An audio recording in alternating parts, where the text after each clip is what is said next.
It started with something small. Emma had just moved into her new apartment in an old brick building downtown. The rent was suspiciously low, but the landlord brushed it off with a smile. You'll hear noises sometimes. Thin walls, nothing to worry about. The first few nights were quiet, too quiet.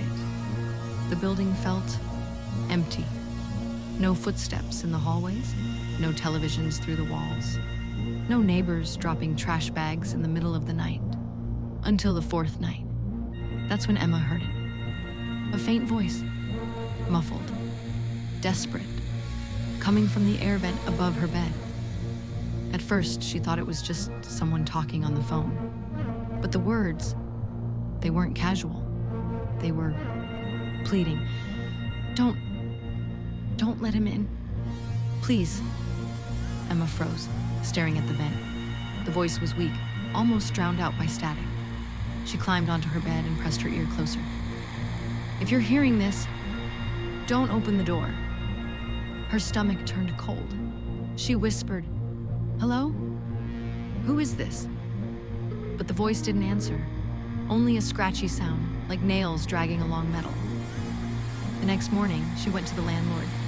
"Who lives in 6B? The apartment above mine?" The landlord's smile faltered. "There's no one in 6B. It's been empty for years. You must be hearing the pipes." But Emma didn't believe him. That night, she waited in silence, staring at the vent.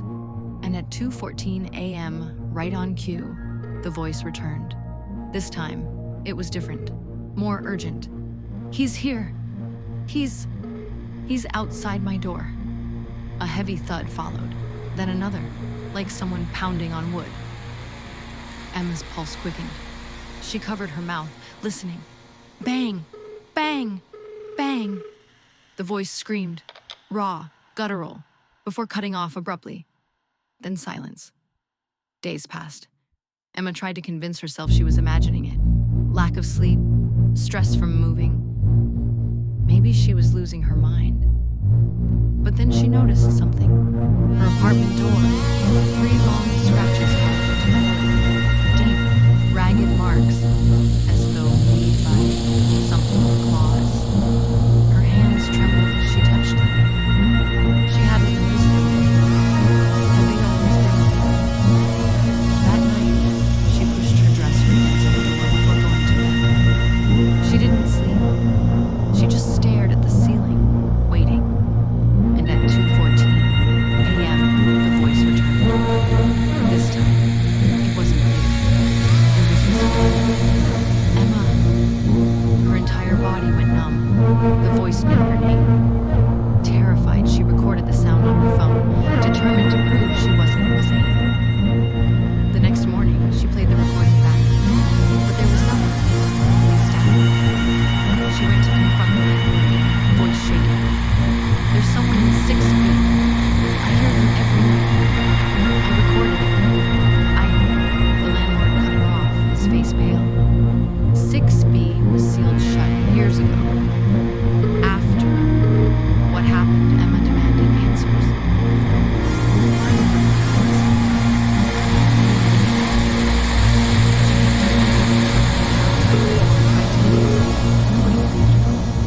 One night she was found inside, doors still locked from the inside, no signs of forced entry. But her throat was... He stopped himself, shaking his head. They sealed the place after that. That night, Emma didn't sleep. She sat in her living room, clutching a kitchen knife. Shadows stretched long across the floor. Every creak made her heart race. At 2:14 a.m., the voice came louder, clearer. "Don't open the door." Bang, bang, bang. This time, the pounding wasn't above her. It was at her door. Her phone buzzed in her hand. A notification. A voicemail. She hadn't heard it ring. With shaking fingers, she pressed play. Her own voice whispered back at her, "Don't open the door."